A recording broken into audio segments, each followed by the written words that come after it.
Hey, what up, everybody? This is Stevie Breach coming to you. Tomorrow night is going to be the August 21st edition of Monday Night Raw, and tomorrow night is going to be a big one. It's coming to you live from Anaheim.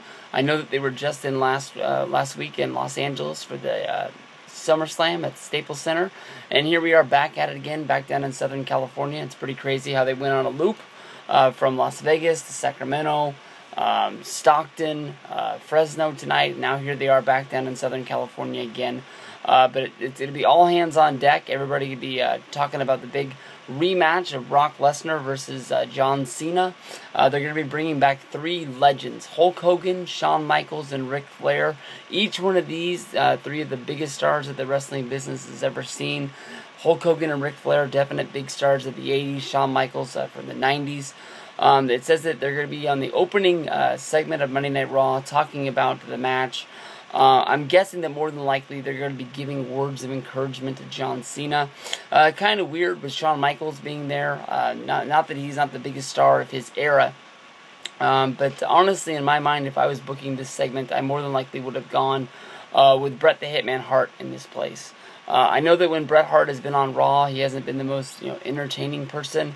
You can go back to when Rock gave the rock bottom to Cena when all the legends were in the ring, and his face was just sort of like, who gives a shit about what's going down right now? Or, you go back to the NXT Arrival show when it was Ric Flair's daughter Charlotte going up against Natalya for the NXT Divas Championship, and Bret looked like he wanted to be anywhere else in the world than where he was right now.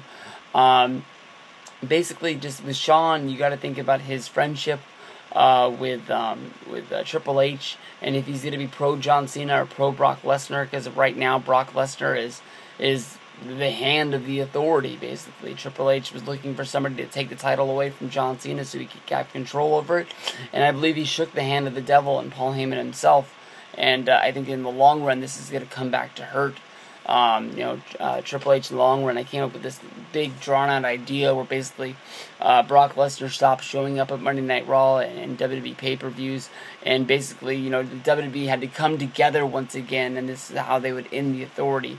By basically, Triple H having to band together with the stars of, The Shield, with Roman Reigns, John Cena, and basically become friends all again with, the only real enemy, which would be like the NWO, which would be Brock Lesnar. But more than likely, what I think this segment is going to be is much like when Edge made his return to Monday Night Raw back in 2012, and he called out John Cena, which I think in my book, John Cena and Edge were each other's biggest rival.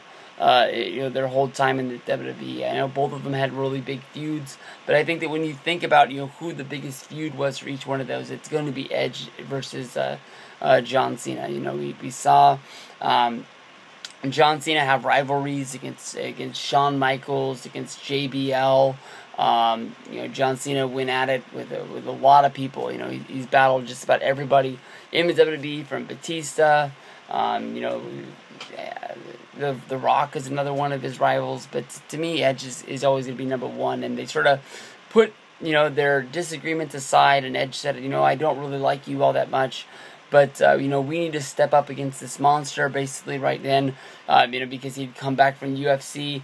Brock Lesnar was an outsider to WWE, and he was just basically saying, you need to beat him, you need to make sure that, they don't get one leg up on us, basically being MMA and UFC, saying that John Cena had the back of every professional wrestler out there. And I just basically see this going down. Hulk Hogan to me, and Ric Flair, I guess you can say, but basically, they weren't on Raw but 2 weeks ago for Hulk Hogan's birthday in Portland. Kind of a big surprise that they would bring these guys back, but they probably wanted to have the biggest names in the business they could think of. Hulk Hogan, to me, when he came back for his birthday, was a great, perfect spot to bring him back, mostly because we hadn't seen him since WrestleMania. He had done some house shows, and he'd done some overseas tours, trying to boost ticket sales, but they hadn't been overusing him on TV. Ric Flair seems like he's come back to the company finally. I haven't really heard about him putting the pen to the paper and finally finishing the deal, but they have used him a few times as a here and there kind of guy.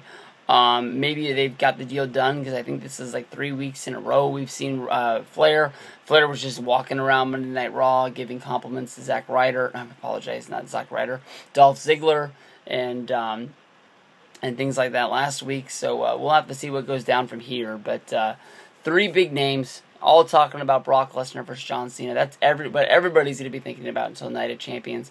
I hope they haven't booked themselves in the corner, thinking that this is that they have a plan from here on out. I know they do, but as of right now, sitting here in my chair, you do Brock versus Cena again so fast. Who else is there for Brock to face?